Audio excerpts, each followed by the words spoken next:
Welcome back to the podcast without any name. I think I may have made up a name. I don't know. It's been an insane week of football. It's all I do lately. It's just do football. I'm Phil Davis from the washing line, apparently. That's what they used to call me anyway. I don't know who I am these days. I am in the kit room at Carmichael Park at Wolves FC. I have a very special guest with me, all the way from Bletchley. That's where the Code Breakers came from, the Enigma Code Breakers. Merson Kean, welcome to the podcast. Thank you very much. It's nice to have you here. Now, you're our overseas correspondent, aren't you? I am indeed, yeah. You follow all those, because you get all those games, and you post all the local games that we aren't actually at. Yep. On the washing line. That's me. Yeah. And how did you get involved in Brisbane Premier League? Well, one day I was surfing the web and I just come across some highlights on FBTV. I started to watch and I thought, well, this is good, end-to-end stuff, a lot of goals. And it just went from there, really. What does that mean? There's no defence? Indeed, yeah. Yeah. So a lot of goals. So you follow it pretty religiously now. You watch everything we do, don't you? Indeed, I do, yeah. And you've flown from Bletchley to Brisbane specifically to watch football here. Yeah, to watch a few BPL matches and just get a feel for the place, really. Because I've never been to Australia, so I thought, why not? Well, the weather's not too bad, is it? Indeed, it's amazing. Well, the first game you went to was down at West End. West Side, yeah. That's right, West Side and Centenary Stormers, yeah. And then you got out to New Farm versus someone. AC Corrida, yeah. And that was a bit of an eye-opener. Yeah. Thought the world had come to an end. I did. But the first Premier League game you were out was last week, Lions and Wolves. Eastern Rochdale, actually. Oh, Eastern Rochdale. Okay, what was your impressions on Eastern Rochdale? Well, Rochdale come out in the blocks firing, they took the lead. Then from there on, East brought on Akuno and Kai at half-time, and Stenhouse was linking up well with them, and then they went on from there, and they won the game convincingly 4-1. But overall, a fair reflection of the game would probably be 2-1 to East. Yeah. Okay, and Lions and Wolves, we were out there last week. Wolves blasted them 5-1, was it 5-1? 5-1, yeah. And you must have been impressed with Wolves' performance. Oh, it was indeed. Wolves came out the blocks firing, straight from the off. They were out 1-0 up inside the first 10 minutes. Lions had the goal disallowed. I think it put a bit of a dampener on them. Yeah. And then from there on, Wolves just went off and, 5-1. No one goes to Lions Stadium and wins 5-1, Yeah. So, bit of a shock for me, but I expected a Wolves win, but not by 5-1. Yeah, it was a bit of a shock for everyone. It was a good result, which of course set us up for some midweek cup action, and we got out to some midweek cup action, didn't we? We did, yeah. We went down to Carmichael Park, well here. Yeah. And we caught Wolves versus Olympic. Well, obviously, first impressions, classic game on paper, two of the best sides in the state. Wolves came out, but Olympic, they seem to have this congestion in the middle of the park, and they seem to really compact it, and then it kind of caught Wolves off guard, 3-0 up within the first, half an hour. Yeah. And then Wolves came out second half, grabbed one back. Honestly thought that from there they were going to come back and go all the way.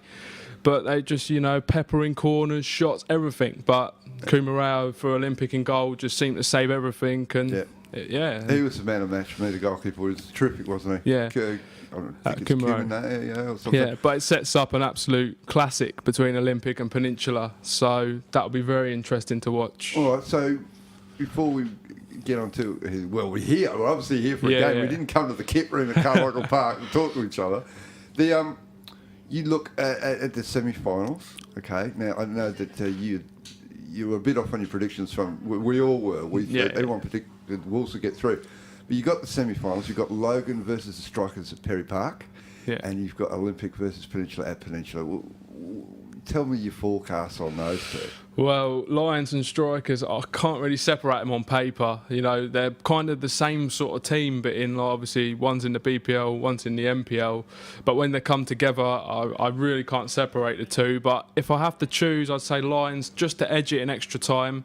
And in the other game, well, it's going to be a blockbuster. Peninsula, they've got attacking threat, and Olympic love to attack too. So I'm sure we're going to see some goals. It's going to be the type of game of 3-2 either way scenario. Yeah. But I think Peninsula will do it. I really do. I think it will suit them, and I think they'll go into it, and it will set up maybe an all BPL Canali final. Of course, and two BPL teams In the FFA, yeah. We unashamedly follow the BPL because we are the washing line following Brisbane Premier League. So people say, oh, you don't follow the NPL. Well, it's because I'm always at the BPL. Interesting as far as that Lions Strikers game goes, we were out last night at Rochdale Lions, and the thing that stuck out for me was lately all they've been doing is the old Niall Quinn approach, where they just knock the ball along, up for the big header, flick it off. But last night they didn't, did they? No, they didn't. And Lions, they came out the blocks a bit rusty, obviously, after a cup game in the week with Logan. But the pitch didn't really suit them to their normal. Suited horses better, really. And Lions just played through the middle, and it kind of just cut Rochdale open. And some sloppy play from Rochdale at the back, just giving the ball away easily. Yeah. And Lions just, you can't give Lions them sort of chances. They're always going to take them. And then obviously second half, Rochdale came out all firing, putting Vandelli on. And obviously John had a good game. And, they grabbed one back, and it looked from there as if, the Rovers are going to go on to snatch a draw or maybe go on to win it. But somehow Carlos, Aviles and Lopez, they just linked up, and there you had it, 5-1. But I wouldn't say it's a fair reflection on the game, but it's good to see Lions playing through the middle, because for me, that's how they should be playing with the type of players they've got. Well, that's how they won the title, wasn't it? It was last year, yeah, of course. And getting in beyond the defenders. I mean, obviously they haven't got Shahil Khan, but Andrew Butler, he's been great over the last few weeks, and Yeah. It's interesting, Carlos, Aviles and Lopez, it could be the Mexican forward line, couldn't it? Definitely. I've never thought of that before, to be honest. No. So we're out here today, Wolves versus Peninsula, and it's very anticipated. It's the last game of the first half of the season. Yeah. Can anyone except those two teams win the title? No. If I'm honest, no. But, if Peninsula grab something today, a win, I think it's going to be so tight. It's going to come down to goal difference at the end, I think. Because, Peninsula have only dropped 2 points all campaign. Bit of a shock, dropping. They were 2-0 up late at Kapalaba, and the Bulldogs scored 2 right at the end. But Wolves, they just seem a force to be reckoned with. But to be honest, after watching Olympic playing the 3-5-2 against them on Wednesday. Yeah. It shows that teams can kind of congest it instead of always trying to pump long and attack. Yeah. And, they can go on from there and be victorious against Wolves. Maybe not win it, but, it's definitely possible to take points off Wolves if they play the right formation. But, I think that's what Peninsula will do today. I just think that away from home, they know what Wolves do, and they got the amazing 4-4-2. But for me, there might be Sasha Radulovic getting sent off. Do you think that'll be a big influence? I think so, yeah, for sure. Well, he's probably their best player. Yeah, definitely. Skill-wise, and particularly with his history. All right, so straight off the top, I'll say I think Wolves are going to win a premiership. Do you think they're going to win it? I'd like to see a few more twists and turns, but I think absolutely. But I think Wolves will win it. But today, personally, I'd like to see Peninsula grab the win, and then it really would set up a last 10, 11 games to be something special in get the crowds out, Yeah. I'm going to do the blow my own trumpet thing. Earlier in the season, I said that Logan are a better side than they were showing, and I think they're in 5th now. Oh yeah, Logan. And they drew 1-1 yesterday with East, and that's a terrific result because East are a very good team. Indeed. What do you make of that result? It's well, before the game, I kind of predicted 2-2 in that one. I just felt that East are a good side, but they can be known just to give away sloppy leads at times. They got the goal early through Okada in the second minute, and it just seemed like, well, there's going to be more goals in this game. But the later it went on, you're starting to think, well, East are holding out here. But then in the end, Logan being at home, and eventually, they grab one back. So I don't think they came out all guns blazing, Logan. I think it took them a while to get into the game. Yeah. And they're starting to really pick up some good results, they are. I think they're semi-final contenders now. Oh, definitely. Yeah, it's of course we just had a result come through just about 10 minutes ago, and Kapalaba, which is the team that you follow in Brisbane. Yeah, Kapalaba. You haven't managed to get the John Fredericks for you here, but I'm sure one day. They've beaten Ipswich. Now I think that's such a crucial result because with the club championship table, that could almost be curtains for the Ipswich Knights. Indeed, yeah. I think now, after that result, it kind of rubs salt into the wounds, really. I mean, It's looking to me North Star and Ipswich are going to be getting relegated through this championship. And what do you think of that? Well, be honest. I'll be honest. I think it's a bit of a awkward idea. I mean, how can you have a team 6th in the division and they get relegated? I know it goes across the reserves, and I understand that, but in a way, you've got, if you want to get like a bit of a crowd and someone following the league, you've got to have the promotion relegation system, and the team who has a good season gets in the playoffs, for instance.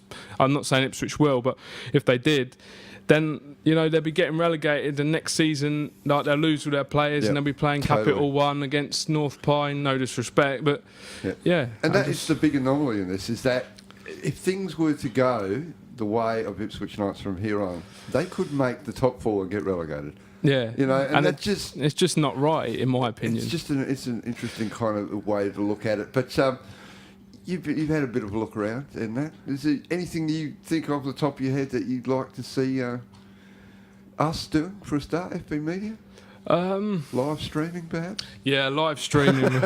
Live streaming would be good. I think there's a few people across the world who do follow this league. Like, not many, but a few. Yeah.